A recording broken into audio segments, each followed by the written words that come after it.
Confidence is not something children are born with. It is a skill they build through every interaction, every success, and even every failure.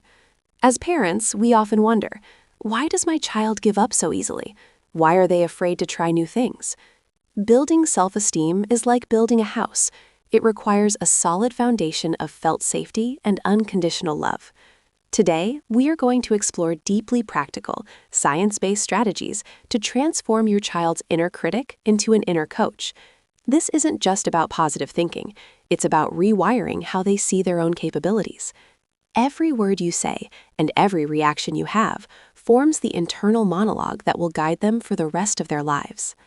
The biggest mistake many well-meaning parents make is tying praise to achievement. When we say, "I'm so proud of your grade," or "you're the best player on the team," the child inadvertently hears, "I am worthy only because I succeeded."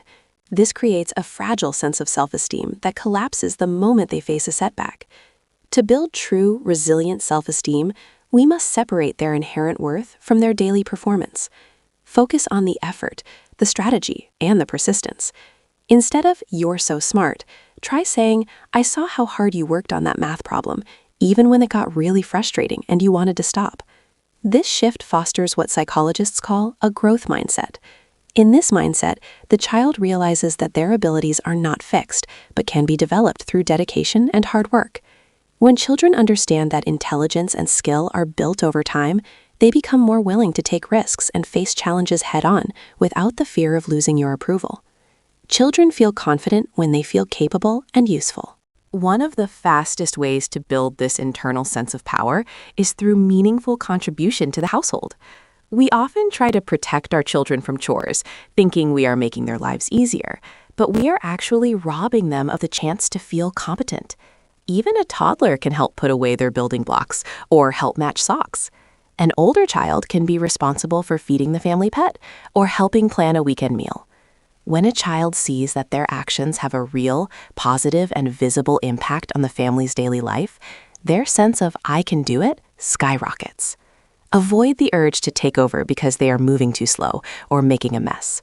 Every time you do something for them that they are physically and mentally capable of doing for themselves, you inadvertently send a silent message.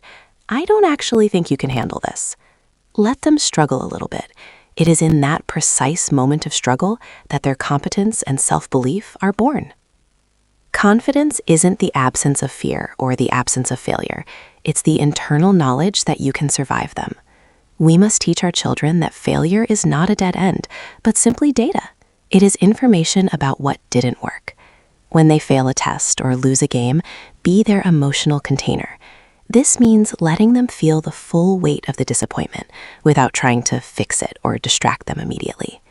Once the initial wave of emotion has passed, help them analyze the situation objectively. Ask questions like, "What's one thing you would do differently if you could try again tomorrow?" By staying calm, non-judgmental, and supportive during their low points, you show them that their mistakes do not define them. They are not bad or failures, they are learners. This resilience is the bedrock of lifelong self-esteem, allowing them to navigate the ups and downs of adulthood with a steady heart.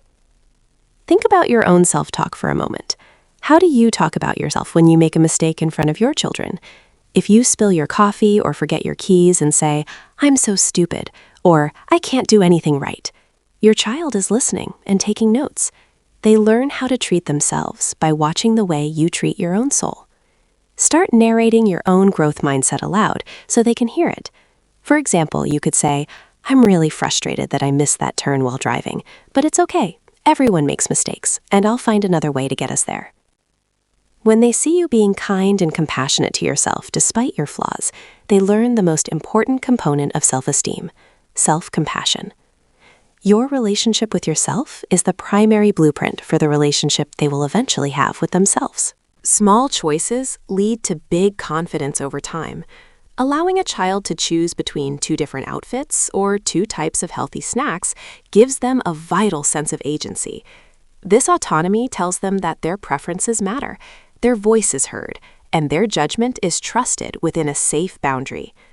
As they grow older, expand these choices to include more complex problem solving in their daily lives.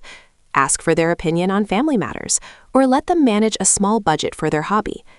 Trusting them with small decisions prepares them for the massive, life-altering decisions they will eventually face in adolescence and adulthood.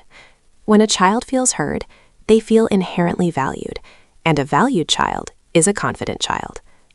It is also crucial to teach your child that they have the right to say no and have their personal boundaries respected by others. A child who understands that they are in total control of their body and their personal space is far more likely to stand up for themselves in difficult social situations or against peer pressure. Practice role-playing various social scenarios at home in a fun, low-pressure way. For instance, practice what to say if a friend asks them to do something they don't want to do.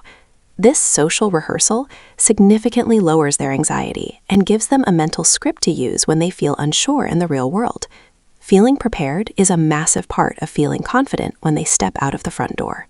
Building a truly confident child is a marathon, not a sprint. It requires immense patience, consistency, and a tremendous amount of grace, both for your child and for yourself as a parent. There will be days when you feel like you're failing, and that's okay too.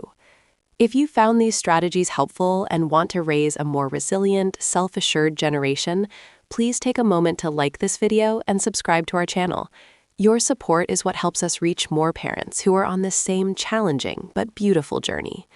Don't forget to hit the notification bell so you never miss a new guide on conscious and mindful parenting. Please remember this and hold it close to your heart. You are not a bad parent.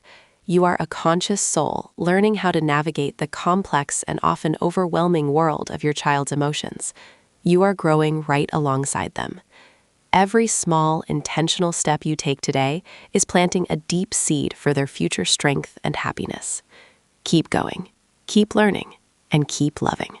You are doing much better than you think.